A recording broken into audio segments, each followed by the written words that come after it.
Hay quienes definen la vida como una búsqueda, donde se afirma que todos orientamos nuestras acciones hacia algo que deseamos. Es decir, todos nos levantamos mañana a mañana en busca de algo. Posiblemente vamos a trabajar, o hay quienes trabajan desde sus casas, pero finalmente regresamos, nos alimentamos y nuevamente volvemos a la cama. Una rutina que se repite todos los días. Pero todos finalmente se levantan en busca de algo. Algunos buscan la felicidad, por lo tanto orientan toda su vida a conseguir la máxima comodidad posible y disminuir los escenarios de dolor. Otros, por el contrario, no tienen ningún problema en incomodarse, someterse a fuertes sacrificios para lograr su realización personal, realización profesional. Personas que luchan por el reconocimiento y por sobresalir en la sociedad. Los primeros prefieren la estabilidad, la tranquilidad, la comodidad, pero los otros arriesgan todo para escalar y trascender. En estos tiempos es muy común aquellos que viven en busca de votos. Prometen lo que sea, inventan cualquier cosa, manipulan, siembran miedo, se disfrazan de ovejas con tal de obtener los votos que buscan. Personas que orientan toda su vida en búsqueda del poder, y no necesariamente el poder político. Muchos buscan el poder en la empresa o el poder en la familia. Por otra parte están los que buscan su media naranja. Estos están a la expectativa del momento en el que aparezca esa persona para echarle mano. Todos los días antes de salir de su casa hacen la oración: Señor, que hoy sea el día que encuentre mi príncipe azul. Y hacen ayunos y bueno, todo lo que tengan que hacer para encontrarlo. Y efectivamente lo encuentran. Y a partir de allí orientan toda su vida a conservar a esa persona que tanto buscaron. Y el centro de sus vidas se convierte él o ella. También están los que solo buscan placer, pican allí, pican allá. El principio de sus vidas es: todo lo que yo disfrute lo voy a hacer, sin importar si le hace daño a alguien o si se hace daño a sí mismo. Pero también están los que simplemente buscan sobrevivir, consiguiendo para sus necesidades básicas mes a mes, donde la única motivación de la vida es responder con los gastos de este mes y pasar al siguiente. Algunos buscan con esperanza, otros ya están desesperanzados. Incluso hay quienes ya no buscan nada y han entrado en esa dimensión de muertos vivientes. Esta es la descripción de la vida, todos en busca de algo. Por eso esta predicación se llama Búsqueda Implacable.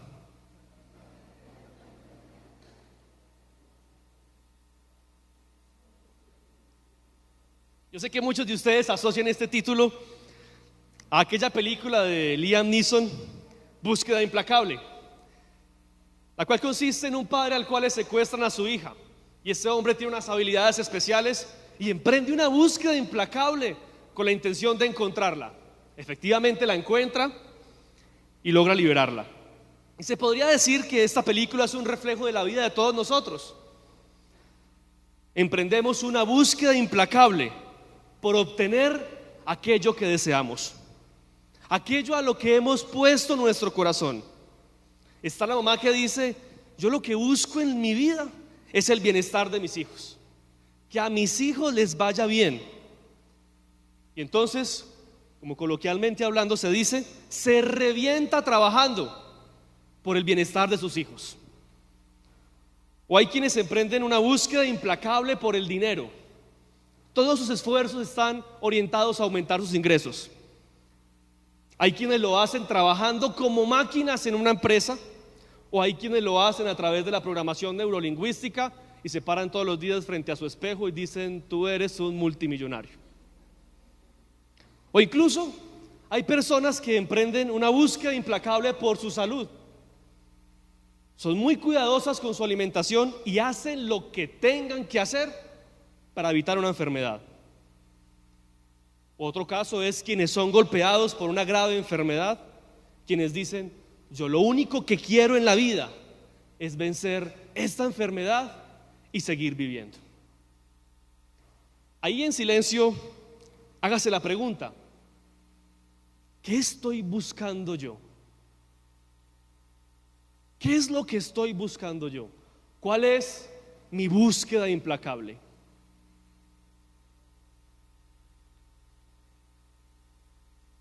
La vida es una maravilla cuando encontramos lo que estamos buscando. Cuando estoy alcanzando eso que de manera implacable yo he perseguido. Cuando las cosas nos salen bien. Cuando obtengo el ascenso en la empresa. Cuando vivo una temporada de gran provisión económica. Cuando las cosas en la familia están bien. Cuando en el trabajo todo sale como yo lo he planeado. Cuando a mis hijos no les falta nada. Cuando le cogemos ventaja a la vida y ya no tenemos que preocuparnos por los gastos de este mes.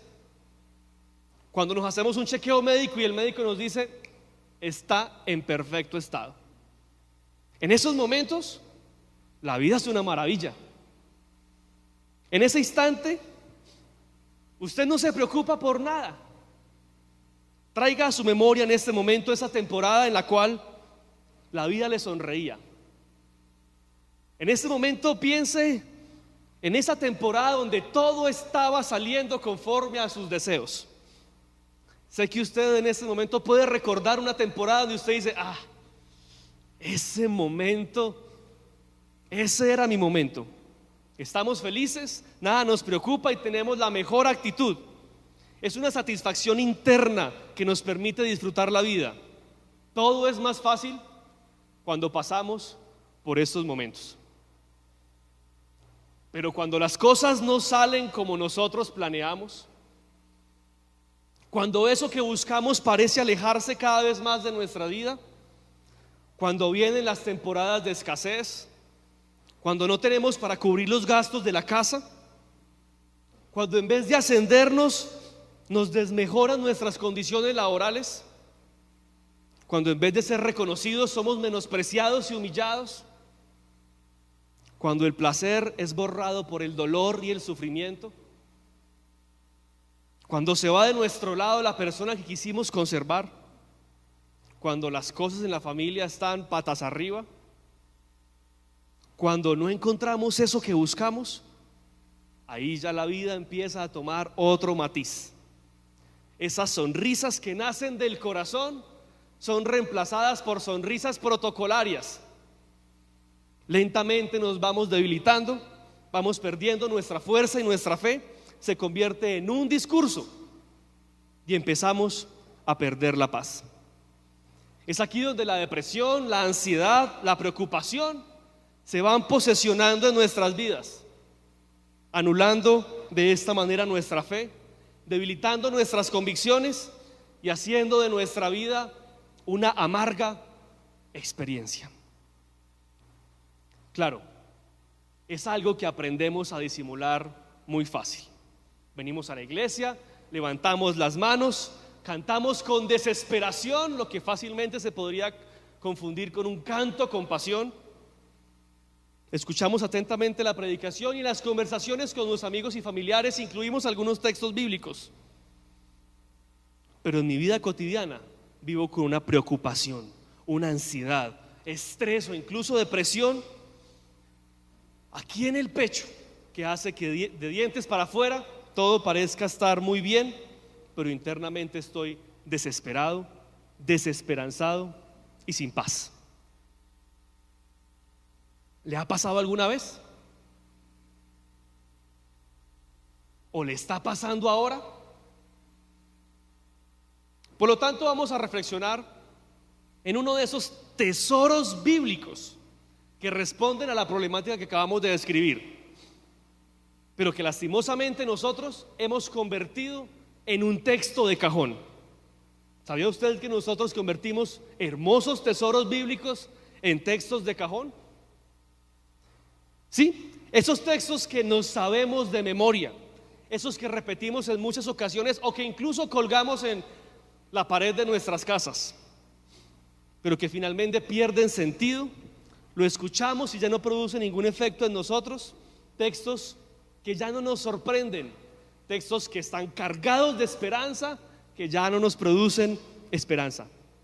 Convertimos grandes tesoros de la Biblia en textos de cajón, y el texto que vamos a estudiar hoy es uno de esos textos.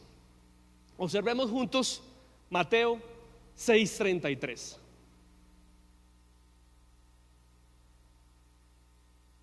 Muchos de ustedes se lo saben hasta de memoria.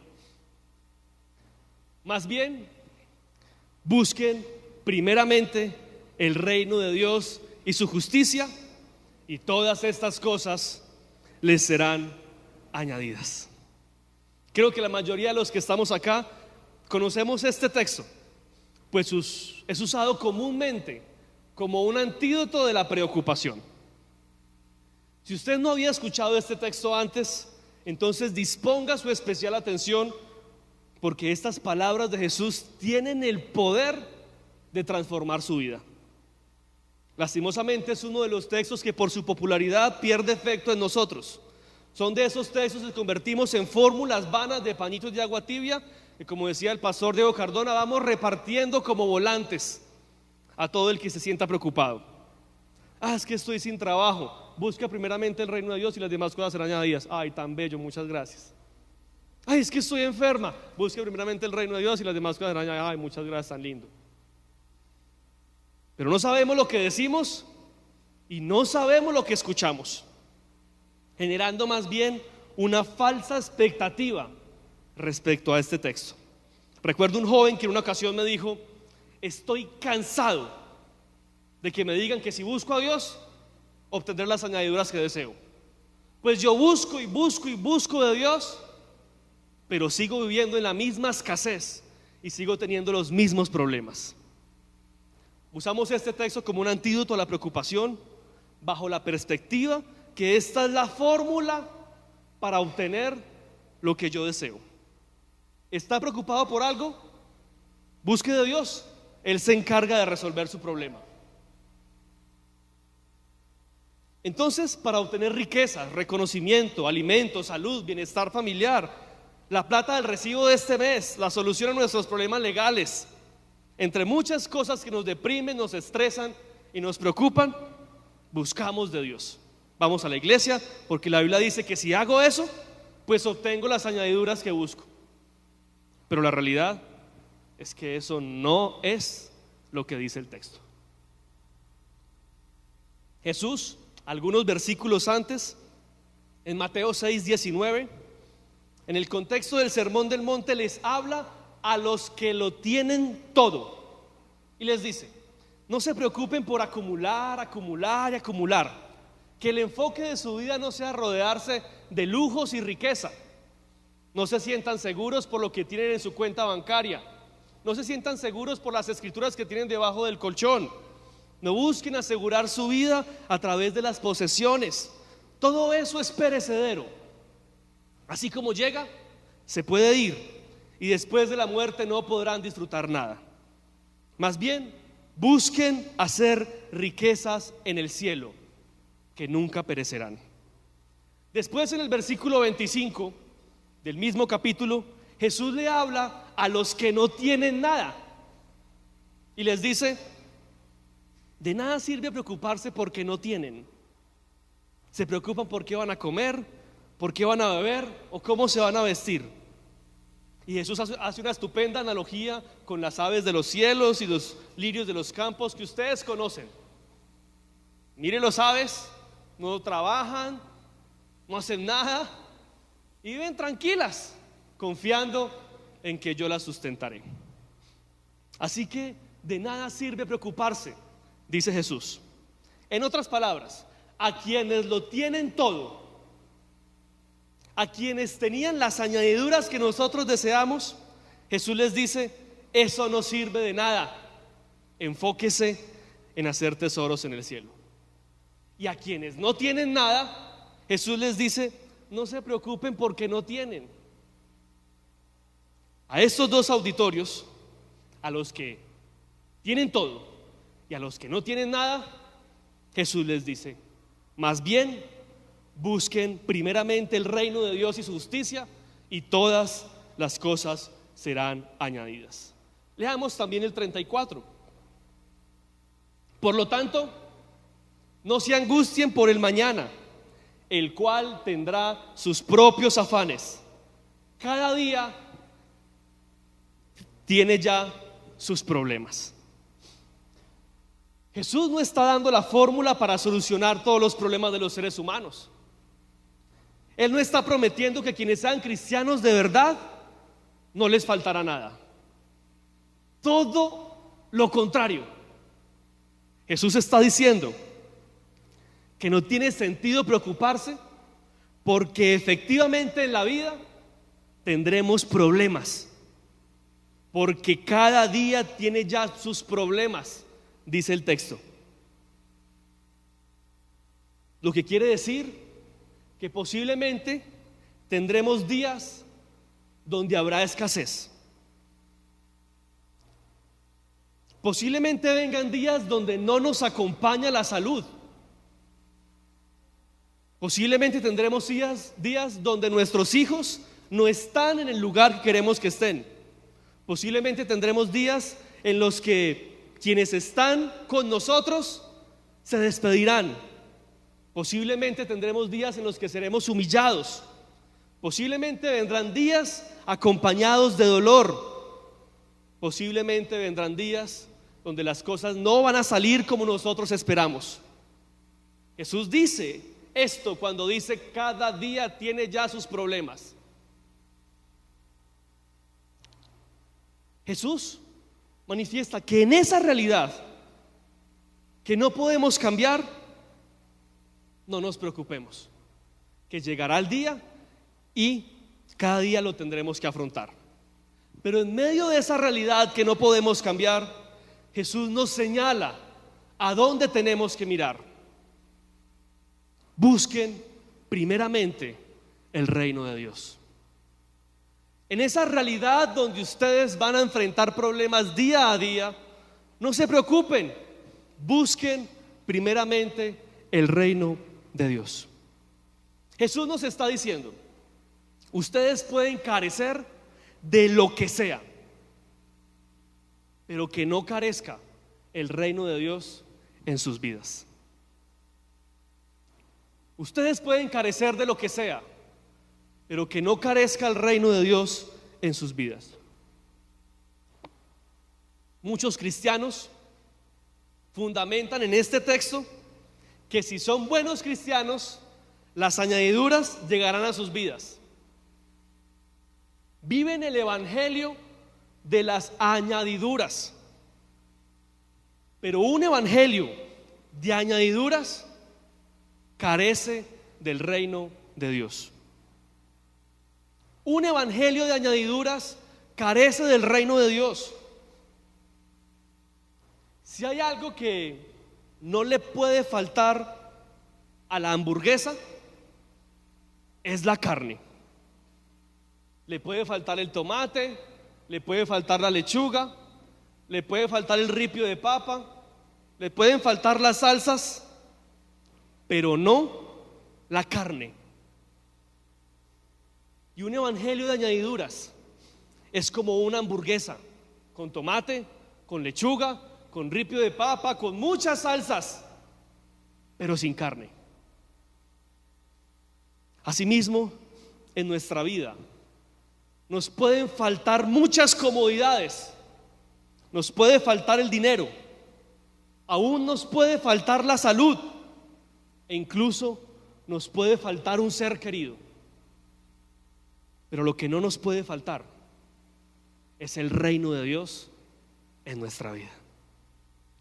Esto es lo que Jesús está diciendo: busquen primeramente el reino de Dios y su justicia, y las demás cosas serán añadidas. Emprendan una búsqueda implacable por el reino de Dios y entiendan las añadiduras como aquellas que no son esenciales, que pueden estar, pero que también pueden faltar. Pero no nos gusta escuchar esto, pues no queremos que nos falte nada. Nos gusta más el evangelio de las añadiduras y del nada te faltará. Pero ese evangelio no está registrado en la Biblia. Abrazamos con fervor el Salmo 23:1, que también se saben de memoria. Jehová es mi pastor y nada me faltará. El pastor Sugel Michelén, después de hacer un estudio del contexto de este salmo, dice que David pronuncia estas palabras rodeado de carencias, permitiéndonos entender que lo que realmente está diciendo es: aunque carezca de muchas cosas, nada me hará falta, porque Jehová es mi pastor. David dice que nada le faltará cuando le faltan muchas cosas, indicando una sensación de llenura en medio de las carencias, donde se evidencia que David tenía muy claro el significado de las añadiduras. El llamado de Jesús en este texto es a comprender nuestra real necesidad, la cual es el reino de Dios en nuestra vida. No la comida, no la bebida, no el vestido, no una persona, no la salud, ni la prosperidad. Nuestra principal necesidad es el reino de Dios. Y cuando mi principal necesidad del reino está suplida, todas las demás cosas se convierten en una añadidura, sin las cuales puedo vivir con el gozo de Dios. Tal gozo que vemos en David, rodeado de carencias, pero que se atreve a pronunciar: Jehová es mi pastor y nada me hará falta. Es aquí donde tenemos que reconocer que nosotros en la vida emprendemos una búsqueda implacable por cosas que no son nuestra principal necesidad. Tenemos la tendencia a buscar fervientemente las añadiduras. Esa es nuestra tendencia, a buscar con fervor lo que debería ser una añadidura, que si la tengo, entonces la disfruto como un regalo del cielo y estoy feliz. Pero si no la tengo, entonces pierdo la paz, la desesperación se posa sobre mí y se convierte en una amargura disfrazada de fe. Mateo 6:31 al 32 dice: así que no se preocupen diciendo: ¿qué comeremos? ¿O qué beberemos? ¿O con qué nos vestiremos? Los paganos andan detrás de todas estas cosas, pero el Padre Celestial sabe que ustedes la necesitan. Vivir en una búsqueda implacable de añadiduras es asunto de paganos. Vivir en una búsqueda implacable por las añadiduras es un asunto de paganos. Y se entiende por pagano aquel que adora a otros dioses, y generalmente es caracterizado por un estilo de vida perverso e inmoral. Lo dice Jesús, no lo digo yo. Así que si usted vive estresado, ansioso, desesperado, preocupado, más parece un pagano que un cristiano.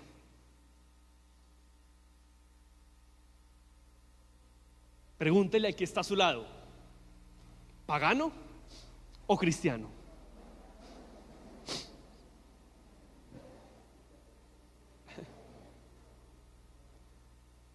Alguien preguntará: ¿o sea que los cristianos no nos deprimimos, no nos estresamos, no nos preocupamos por nada? No, La tristeza, el estrés y la preocupación son reacciones humanas, naturales, frente a algunas dificultades que tenemos. Por lo tanto, nos podemos preocupar, nos podemos estresar y podemos experimentar tristeza en muchas ocasiones de manera legítima. Pero un cristiano que busca primordialmente el reino de Dios no debería ser dominado por el estrés o la preocupación. Una cosa es que usted se estrese, es natural, es una reacción normal del ser humano. Otra cosa es que viva estresado. Una cosa es que usted se preocupe por algo, otra cosa es que su cuerpo empiece a pasarle factura por sus múltiples preocupaciones. Eso ya es otra voz. En otras palabras, si usted está sintiendo que el estrés está empezando a ser parte de su vida cotidiana, si la preocupación se convierte en el estado natural a tal punto que su cuerpo está sintiendo los efectos, entonces usted tiene la mirada en las añadiduras y no en el reino de Dios.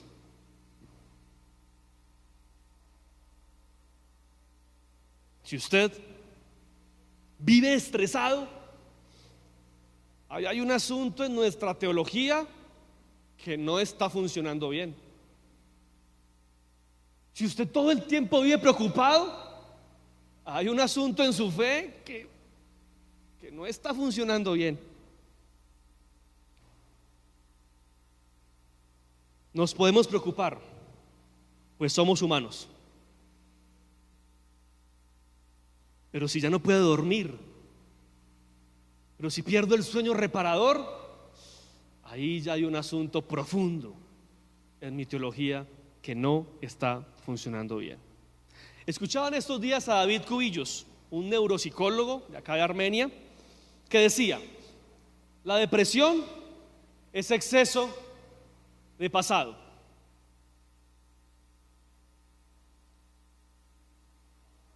El estrés es exceso de presente. Salen las pantallas. Ojalá todo junto.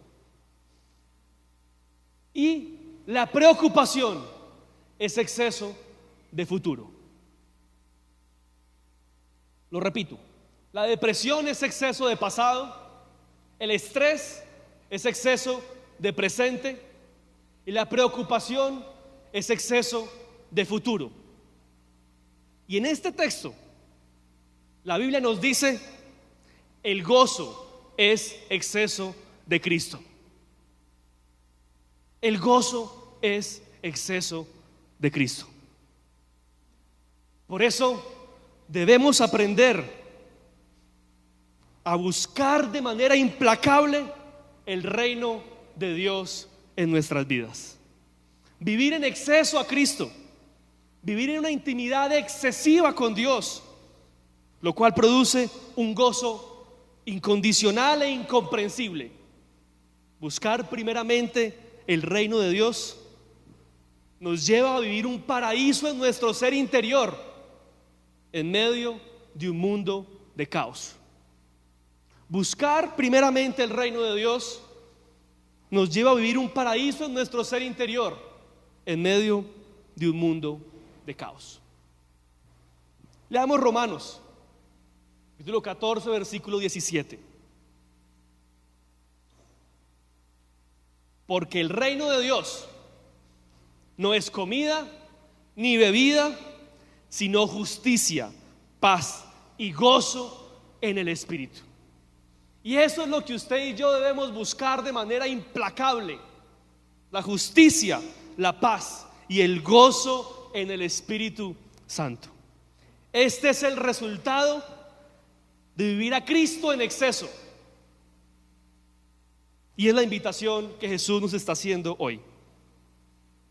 Por lo tanto, una persona que emprende su búsqueda implacable por el reino de Dios es una persona que busca actuar con justicia en todos los escenarios en los que se encuentre. Es aquel que siempre procura hacer lo correcto. Es una persona que refleja paz en su semblante. Es aquel que vive con un gozo incomprensible, aún en medio de las dificultades y carencias. Y vivir de esta manera sí que es ser luz allá afuera. Que se nos conozca por nuestro gozo, por la paz que reflejamos en nuestro semblante y no por esa cara de preocupación con la que usted vive y no por esa tensión con la que usted mantiene. Créame que a su vecino y a su compañero de trabajo no le dan muchas ganas de venir a este lugar cuando lo vea usted desesperado, ansioso, preocupado por la vida, porque no está reflejando el reino de Dios. Algunos creen que este llamado de buscar primeramente el reino de Dios es para los que sirven en la iglesia, para el líder de grupo de conexión, para esos que se paran a predicar allá, para el pastor, para esos que Dios llama a tiempo completo. Hablaba con alguien alguna vez sobre un tema particular y me decía: pero es que eso es para usted, que está llamado por Dios a tiempo completo. Y yo le pregunté: ¿y a usted Dios no lo llamó a tiempo completo?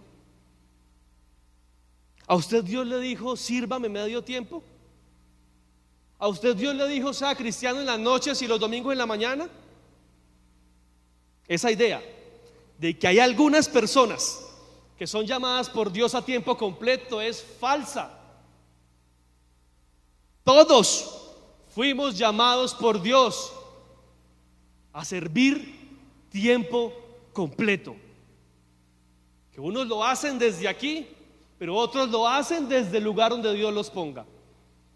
Por eso, buscar primeramente el reino de Dios es amar a nuestro prójimo a tiempo completo. Es adorar a Dios todo el tiempo.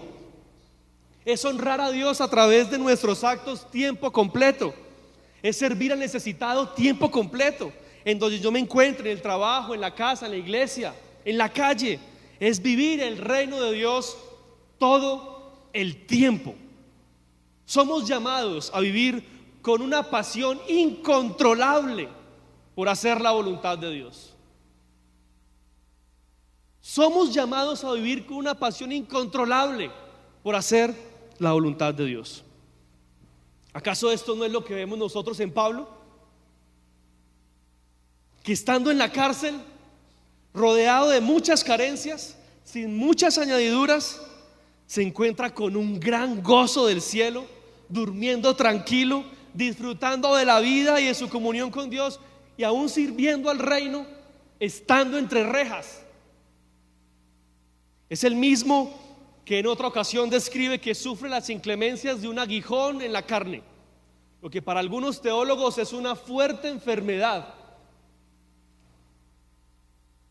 Pero en medio de dicha situación se le siente ese gozo que viene del cielo cuando escribe: gustosamente me gloriaré en mis debilidades para que permanezca sobre mí el poder de Cristo. Aquel Pablo que entendió que aún su salud era una añadidura, que no le podrá robar el gozo del reino de Dios. Pablo vivió a Cristo en exceso. Y escúcheme muy bien esto: Cristo es el único exceso que usted se puede permitir.